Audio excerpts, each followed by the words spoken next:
Un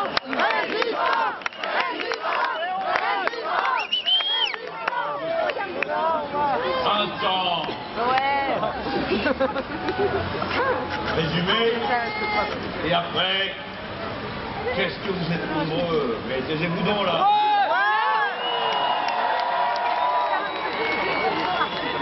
Et après, on va dire des explications de... Ah oui. Ah oui, parce que maintenant, si vous voulez laisser des possibilités, vous pouvez les... Plus fort. Très bien. Mes amis, on entend qu'elle soit fiable. Plus fort. Les premières estimations qui nous sont données nous permettent de tirer quelques enseignements. Le premier qui s'impose au regard est que notre peuple paraît bien déterminé à tourner la page des années Sarkozy.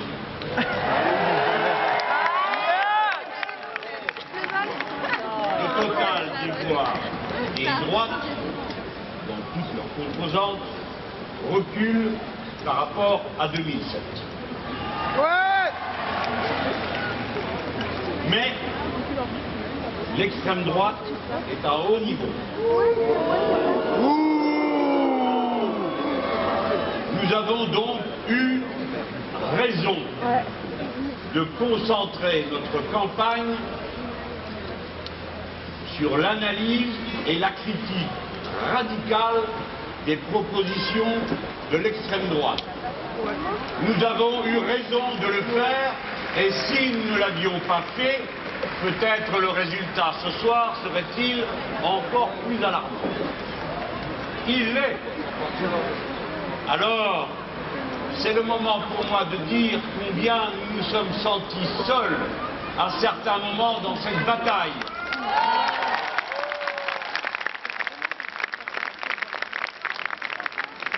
L'un imitait, l'autre ignorait.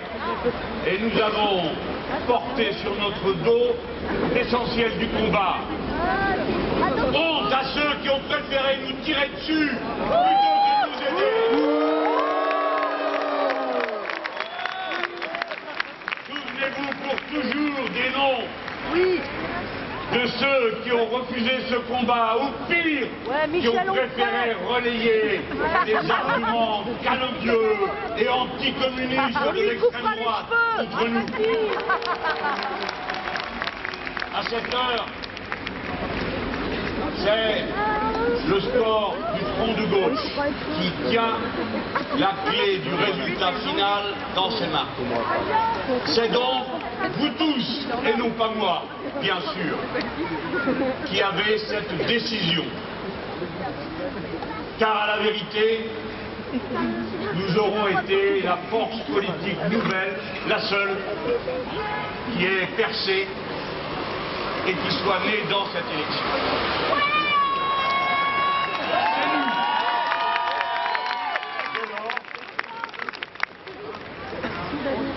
Qui avons les clés du résultat.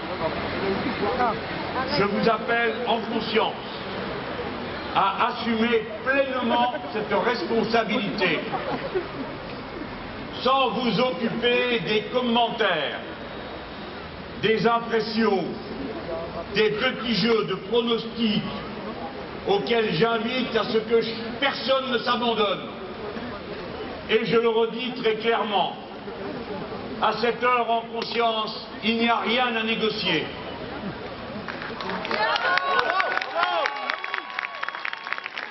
Notre engagement n'a besoin d'aucune autorisation, ni d'aucune cajolerie pour se déployer dans toute sa force.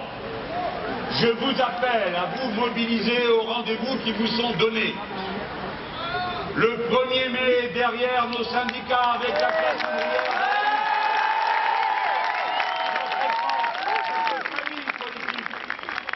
le monde du travail et de ses revendications.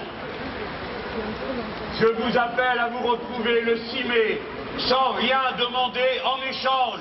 Le 6 mai pour battre Sarkozy. Je vous demande de ne pas traîner les pieds. Je vous demande de mobiliser mobilisé comme s'il s'agissait de me faire gagner moi-même l'élection présidentielle. Ne demandez rien en échange, seulement l'acte de votre conscience. Pourquoi? La bataille que nous menons n'est pas une bataille personnelle, ni même une bataille dans un seul pays. Il s'agit de retourner la table, de renverser la tendance qui en Europe maintient tous les peuples sous le joug de l'axe Sarkozy-Merkel. Il faut le briser ensemble. Voilà ce que nous allons faire. Et parce que nous allons le faire, alors, il sera clair, net et sans bavure que c'est nous qui faisons les décisions dorénavant, à gauche et dans le pays. Élevons-nous à la hauteur du pouvoir qui nous a été donné par notre rassemblement.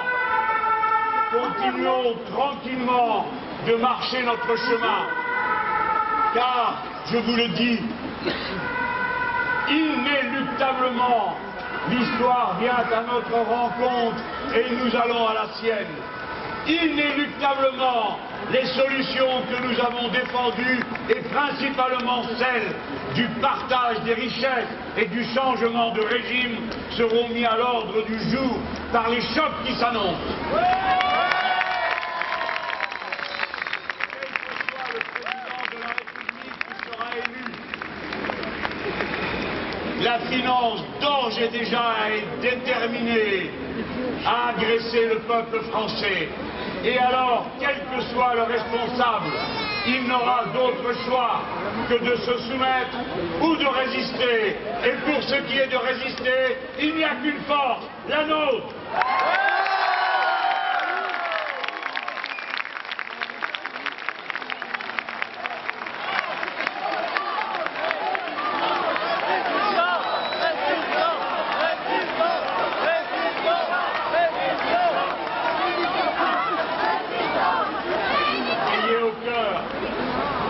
Le sentiment du travail bien fait. N'oubliez jamais les images de la force de votre rassemblement. Ne vous laissez plus jamais éparpiller, disperser. En une seule fois, nous sommes parvenus dans le peloton de tête. La prochaine sera celle de la conquête définitive du pouvoir par les urnes et la démocratie.